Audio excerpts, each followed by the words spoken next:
కాయ రాజా కాయ్, కాయ రాజా కాయ్. 1కి 2, 2కు 4, 5కు 10 కావాలనుకున్నాడు కాయలు. కాయ రాజా కాయ్. ఈ కుర్రాడు ఒక అనాథ. అమ్మా నాన్నలు పిడుగుపడి చనిపోయారు. ఇప్పుడు ఇతనికి అన్ని సుందరమే. పందెం కాయండి, పందెం కాయండి, త్వరగా కాయండి. ఎరా బస్సు నువ్వు కాయలేదా? నువ్వు బుర్ర ఉన్నాడు. జమీందారును 5 రూపాయలు. అన్నా నువ్వు కాసావా? నువ్వు ముష్టేదవా?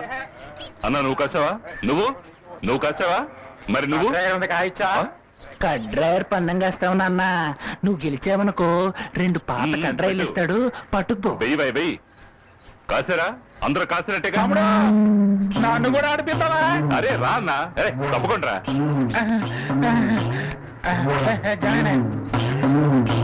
తమ్ముడు 200 కాయచ్చా? కాయన్నా 200 కాస్తే 400 వస్తాయి. 400కి ఎన్ని కోటర్లు వస్తాయరా? తమ్ముడు లెక్కలో బొక్క అనుకుంటాను. నేను లెక్కెట్టనంటే అంతే. అన్నంటే ఏమనుకున్నారు? కోటరా మజ్జాక? కాద్దామని ఫిక్స్ అయిపోయావా? కాదే 400 వస్తాయి కదా. అవునా? సెద్దు కూడా తిన్నావా? 2-3 ఆటలు కొట్టావనుకో తర్వాత కుమ్మయ్యచ్చు. అయితే మొత్తం దొబ్బుద్దులే. 5 కొట్టాడా? మాట్లాడిన తప్పేరా. ఆడు పుట్టిన దగ్గర నుంచి ఓడిపోవడం నేను ఒక్కసారి కూడా చూడలేదు. రే నువ్వు గెలుస్తావన్నా. 5 కాస్తే 10, 10 కాస్తే 20. ఏంటప్పుడు 200 అయితే 400 చెప్పేంటే. సుందరం పరువు నిలబెట్టయ్యా. అన్నగారు స్పీడ్ అయిపోతున్నారు. నీకు డబుల్ అన్నా, బంపర్ ఆఫర్. 200కి 800. కాయ్ పని అయినట్టే. బాగా చూసుకోండి, ఇంకా బాగా చూసుకోండి.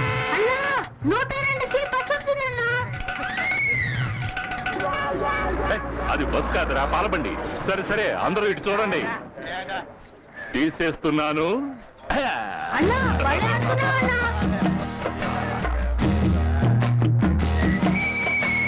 అయ్యో భగవంతుడా, నా కమిషన్ డబ్బు అంతా ఇలా అన్యాయంగా పోయిందే.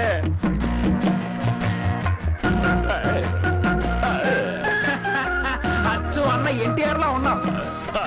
నేను 5 రూపాయలు కాశానండి. నేను నిజాయితీ పరుని. 5కు 10 తీసుకో. థ్యాంక్స్ అండి. అన్న మనసు కూడా ఆయన లాంటిదే.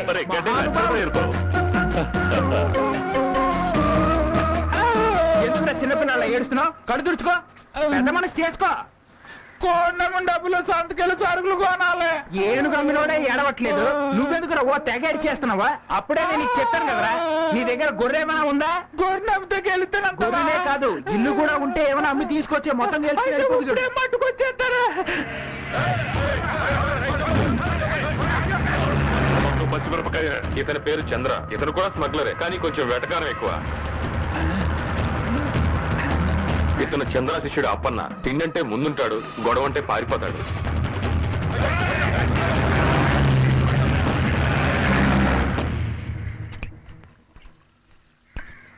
నాయుడు గారు కరెంట్ లేదా? ఉంది. వెలగలేదే. పక్కకు తిరిగి చూడు. రే ఎవడరా నీకు కరెంట్ అని పేరు పెట్టింది? ఎలాగో మన ఊర్లో కరెంట్ ఉండట్లేదు, నా పేరులోనే ఉంటే బాగుంటుందని పెట్టుకున్నాను. మనకెప్పుడు పవర్ కట్ లేదబ్బా. అగ్గిపెట్టివి గురు. హలో సింగపూరా?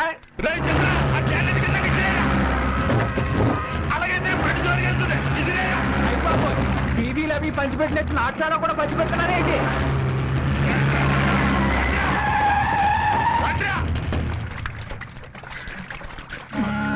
ఊరోళ్ళు వస్తువులంటే ఎంత ప్రేమ నీకు? డబ్బు ఏమన్నా కావాలా? ఏం లేదు, మనవాడే ప్రకృతి వ్యవసాయం కోసం పుస్తకం రాశాడు. దాని గురించి కొంచెం తెలుసు. వ్యవసాయం ఎలా చేయాలో రాయొచ్చు. పుస్తకం ఖరీదు 100 రూపాయలు అంటున్నారు. నా భార్య ఇటువంటి వాటికి అస్సలు ఒప్పుకోదు. అయినా నా మనసు ఎందుకు ఒప్పుకోవడం లేదు. దాని ఖరీదు 100 రూపాయలు. థ్యాంక్స్ సుందరం. అందరుగానే తిరిగి ఇచ్చేస్తానా?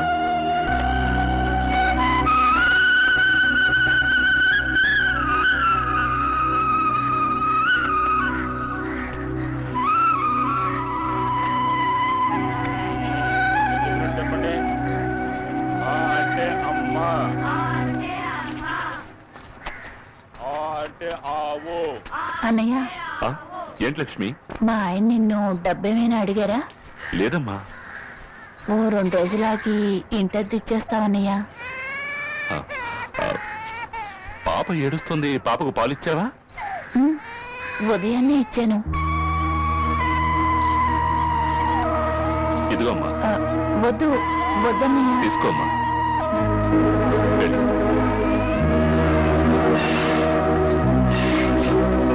ఏమయ్యా సుందరం, ఈ బ్యాంక్ లోన్ కట్టేవయ్యా. ఎన్నిసార్లు నోటీస్ ఇచ్చేది? ఈ నోటీసులు ఇచ్చి అలసిపోయానయ్యా. గురు, నువ్వు చెప్పేది వింటుంటే నాకే చాలా ఫీలింగ్ గా ఉంది. సరే, ఈ నెల జీతం తీసుకున్నావా? ఆ సంగతి నీకెందుకయ్యా? కాదు, ఆ డబ్బు నాకు ఇచ్చావంటే వెంటనే డ్యూ కట్టేస్తాను. పోరా, డబ్బు ఉంటే కట్టనా ఏంటి?